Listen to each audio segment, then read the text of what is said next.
Coucou tout le monde, je vous retrouve pour une nouvelle vidéo et dans cette vidéo on se retrouve pour une petite FAQ. Ça fait grave longtemps que j'ai pas fait d'FAQ, donc là ce que j'ai fait comme d'habitude c'est que je vous ai demandé de me poser des questions sur Instagram. J'ai quand même eu pas mal de questions, je pense que c'est parce qu'il y a des personnes qui débarquent, en fait qui me connaissent pas. On me demande j'ai quel âge, j'ai 24 ans et cette année par la grâce de Dieu les filles j'aurai 25 ans. C'est une dinguerie, c'est qu'on dirait pas, même moi j'ai du mal à le concevoir que j'aurai 25 ans. Mais j'aurai 25 ans, je suis née en 99. Où te vois-tu dans 10 ans? Cette question-là, les filles, je l'ai vue parce que j'ai regardé un peu les questions qu'on m'avait posées avant. Je l'ai vue au moins 4 fois. Dans 10 ans, j'espère que j'aurai des enfants, que je serai mariée, que je serai épanouie dans ma vie, dans tous les domaines de ma vie d'ailleurs. Rien de spécial, moi je suis pas quelqu'un qui a des objectifs genre vraiment précis. Après il y a quelques petits trucs que je veux absolument, mais j'aime pas dire les trucs que je veux. C'est pas tout le monde qui est bienveillant sur les réseaux sociaux. Cette question aussi, les filles, elle est revenue souvent. Coucou, je voulais te demander si tu faisais un autre travail à part YouTube, si oui, dans quel domaine? Non, les filles, moi je suis que sur YouTube. Depuis 2 ans, je suis que sur les réseaux sociaux. Donc voilà, pour répondre à votre question, je ne travaille pas à côté, ni rien. Il y a une personne qui a dit, du coup, ton style de mec, c'est les blancs, entre parenthèses sur TikTok. Il y avait une trend sur TikTok.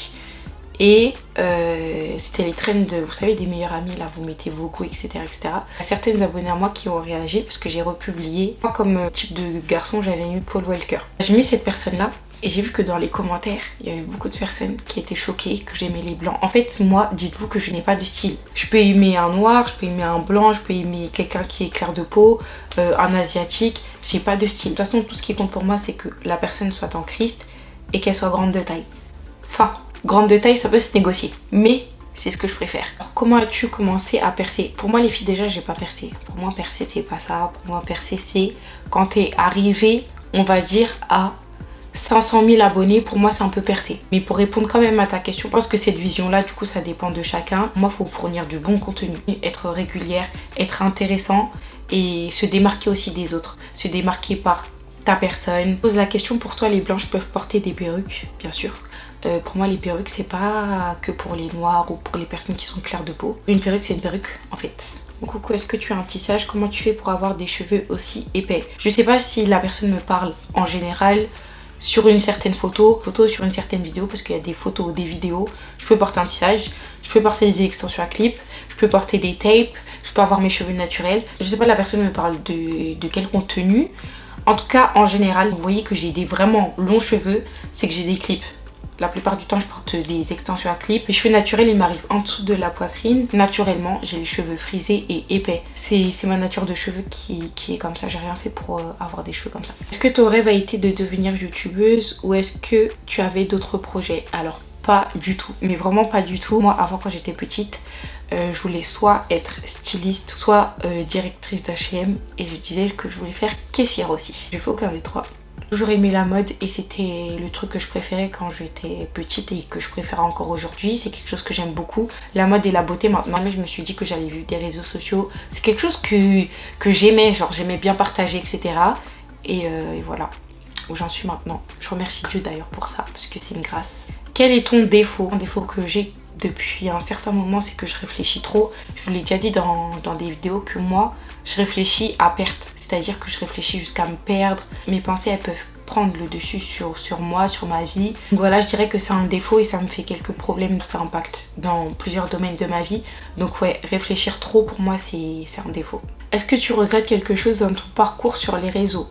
Alors je pense pas. J'ai pas été une personne qui ait fait n'importe quoi sur les réseaux sociaux, donc Dieu merci. Même quand j'étais plus jeune et que j'ai partagé certaines choses, genre de ma vie privée, je vous montrais quand j'étais avec mon copain, je faisais des vlogs, etc. Ça reste des bons moments que j'ai partagé avec mes premières abonnées. On m'a connue aussi grâce à mes story time au tout début de ma chaîne. J'en fais plus parce qu'aujourd'hui j'ai grandi, j'ai pas envie d'exposer certaines choses de ma vie, etc. Mais pour moi c'est pas des choses que je peux regretter. Je le ferai pas aujourd'hui, mais c'est pas des choses que je regrette parce que je sais pas, c'était des bons moments de partage, vous voyez. Sinon je regrette rien et voilà, j'espère continuer sur cette lancée. Surtout à vous apporter ce que j'ai apporté. C'est le plus important. Prochaine question, as-tu beaucoup d'amis? Sinon pourquoi? Alors moi les filles, la vérité de chez vérité. Et je crois plus vous me posez la question, plus il y a des gens qui disparaissent. C'est une dinguerie. Mais non, je n'ai pas beaucoup d'amis. En fait, j'ai une amie, mais je la considère comme ma cousine. Genre, on dit, depuis qu'on est petite, on dit qu'on est cousine. Mais sinon, je vous dirais que j'ai pas d'amis. Genre, mis à part elle, j'ai pas d'amis. Il y a des personnes à qui je peux parler, etc. Mais c'est pas en mode mes amis, elles vont savoir ma vie ou des trucs comme ça. Moi, aujourd'hui, là, je vous parle à l'heure actuelle, je suis qu'avec ma famille et depuis un bon nombre de mois maintenant, par les personnes de ma famille et la personne que je considère comme ma cousine, il n'y a personne qui sait ma vie. Moi, une amie, c'est quelqu'un qui partage ton quotidien, etc. Il n'y a personne qui partage mon quotidien qui n'est pas de ma famille. Moi, je suis tout le temps avec mes sœurs et je suis tout le temps avec ma cousine. Donc, non. C'est un choix personnel un peu de ma part. Les filles, je vous cache pas, plus je grandis, plus je calcule moins les gens. Mais en fait, si j'ai rien à dire à la personne, j'ai rien à dire. Donc voilà, il y a des personnes en qui je ne fais pas confiance aussi. Et j'aime pas aussi qu'on sache ma vie. Donc bref, c'est un petit mélange de tout qui fait que aujourd'hui, je préfère avoir mon petit cercle restreint, ma famille. Je suis proche de ma famille. Genre mes sœurs, ma cousine, je les considère comme des amis, mais c'est ma famille. Vous voyez ce que je veux dire? Donc ça fait que j'ai pas forcément besoin d'avoir ces personnes-là extérieures de ma famille. Penses-tu qu'une femme en Christ peut se maquiller full face quotidiennement? Pourquoi pas? Il y a quoi de mauvais dans ça? Je ne comprends pas. Je pose la question à moi qui suis maquillée sous full face. Bon, pas tous les jours, mais voilà quoi, quand je sors et je vois pas où est le mal. Si tu pouvais changer quelque chose dans ton quotidien, ça serait quoi? Franchement, moi les filles, un truc que j'aurais trop aimé, c'est d'avoir une routine. T'es sur les réseaux sociaux, t'as pas de routine. C'est-à-dire que tu gères ton temps comme tu dois le gérer. Si demain t'as une vidéo avec une marque, elle doit sortir, tu peux le faire pendant la nuit, tu peux le faire la veille, tu peux le faire une semaine avant. C'est toi en gros qui gères ton temps. Mais moi ça me manque le fait d'avoir cette routine là où en gros je me dis, je me réveille à telle heure, je me prépare, je sors. Vous voyez, vous avez vraiment une routine stricte. C'est ça que j'aurais aimé avoir. Ça te plairait de faire un meet-up de fou? Les filles, franchement de fou. J'aimerais trop faire un meet-up, mais je vous cache pas que j'ai un peu chaud. Les réseaux, c'est une dinguerie. Il y a trop de fous. Vraiment, j'ai des messages qui sont effrayants sur Instagram. Et tu sais pas, en gros, les personnes bonnes intentionnées. Sachant qu'un meet-up, tu donnes un rendez-vous à des personnes sur une plateforme. Par exemple, je dis sur Instagram, oui, rejoignez-moi à tel endroit, je suis là, les filles. On va parler, on va se rencontrer, nanana. Il y a mes abonnés, mes chouchous, mes vrais abonnés, elles peuvent venir pour moi, etc., pour parler et tout. Mais il y a aussi des personnes qui peuvent venir en mode... je l'aime pas. Je l'aime pas, mais je veux la voir. Je l'aime pas, mais je vais la critiquer. Je l'aime pas, je sais pas, je vais lui lancer un sort, sans défaut au nom de Jésus. Il y a des personnes qui sont mauvaises. Mais bref, j'aimerais vraiment trop vous rencontrer les filles. Mais après, je pense que si je fais un truc comme ça, il faut que ça soit hyper encadré. Vraiment.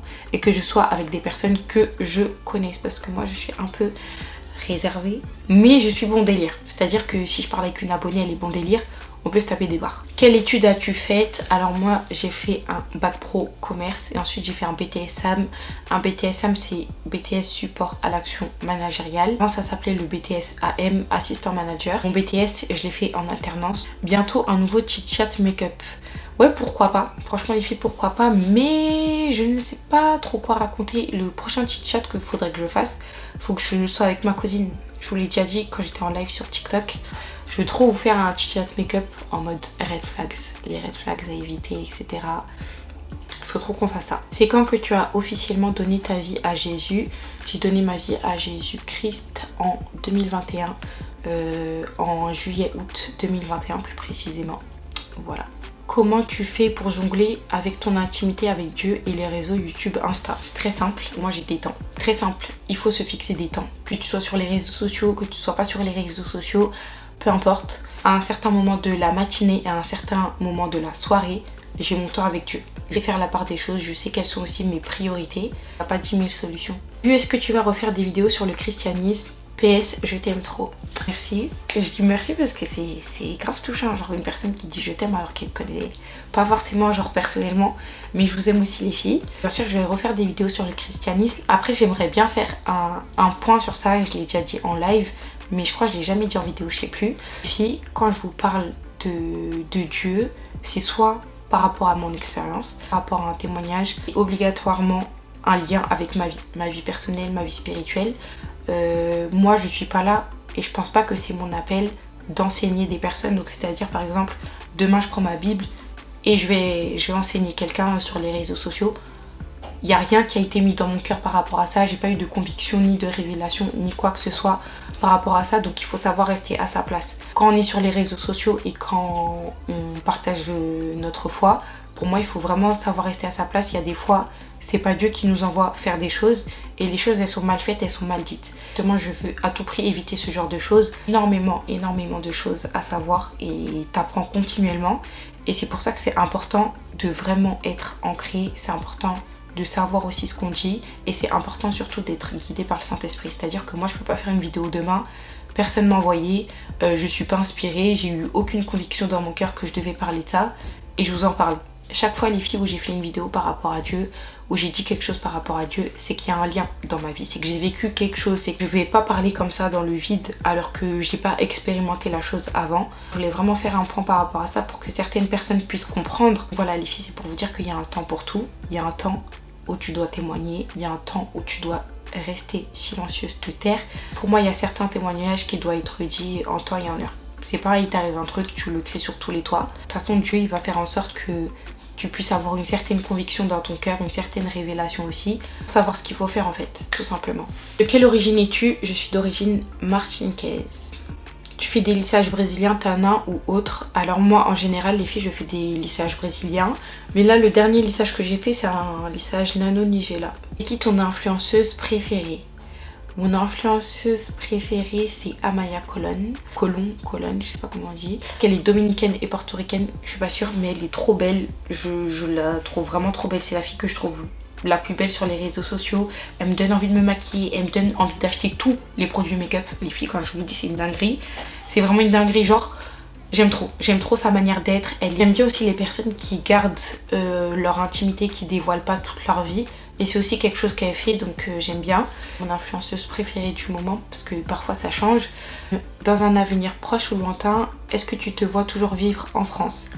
Alors moi les filles, j'aimerais vraiment partir. Vraiment là, si je pouvais partir, la vérité les filles, je serais partie. Compliqué de partir d'un pays, surtout quand t'es seule. Si je pars avec quelqu'un, les filles, ça va. Si je peux partir avec quelqu'un, je serais partie. Mais partir toute seule dans un pays étranger, je sais que je peux le faire.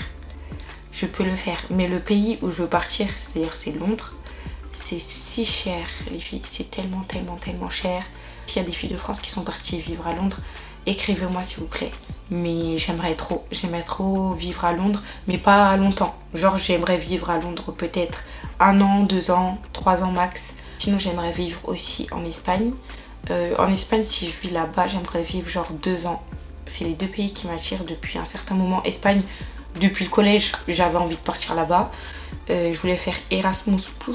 Et je sais pas s'il y a des personnes qui connaissent, mais je voulais faire ça quand j'étais plus jeune, sauf que mes parents ils voulaient pas. Là, franchement, j'aimerais trop partir de la France. Posez la question, vous êtes combien dans votre famille? On est 6. C'est quoi ta prochaine destination de voyage? Alors les filles, ma prochaine destination, les filles, je peux pas vous dire. Mais sachez que je vais vlogger. Je sais pas si je vais faire un weekly vlog ou si je vous sors plusieurs vlogs. Dites-moi ça en commentaire parce qu'il faut que je me prépare mentalement et aussi physiquement si j'achète des cartes mémoire et tout. Comment t'as fait pour trouver ton style vestimentaire?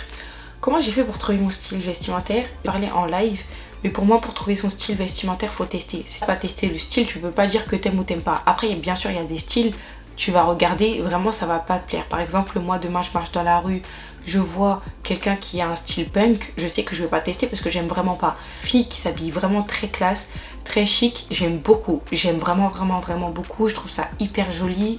Mais vraiment, genre vraiment je kiffe. Mais moi quand je mets ce genre de choses, je me trouve horrible. Après ça dépend. Il y a certaines pièces classe qui me vont bien, mais il y a certaines pièces, et je ressemble à rien. Mais je sais du coup que c'est pas mon style. On m'avait aussi posé la question, en gros comment tu définis ton style? Moi les filles, j'ai pas vraiment de style genre approprié je dirais. Vous voyez un peu dans quelle vibe je suis dans le big en fait. Voilà, je suis dans quel genre de style? Je suis un peu dans le côté drip, les pantalons larges, mais j'aime aussi le glamour, vous voyez. Je suis dans ces 2 styles là. Bref les filles, je voulais pas que ma vidéo soit trop longue parce qu'il y a certaines réponses que j'ai développées, donc j'ai pas répondu à toutes les questions. Si vous voulez une partie 2, dites-moi ça dans les commentaires. Voilà, c'était juste pour faire une petite mise à jour. On se retrouve dans une prochaine vidéo, prenez soin de vous comme d'habitude. Bisous.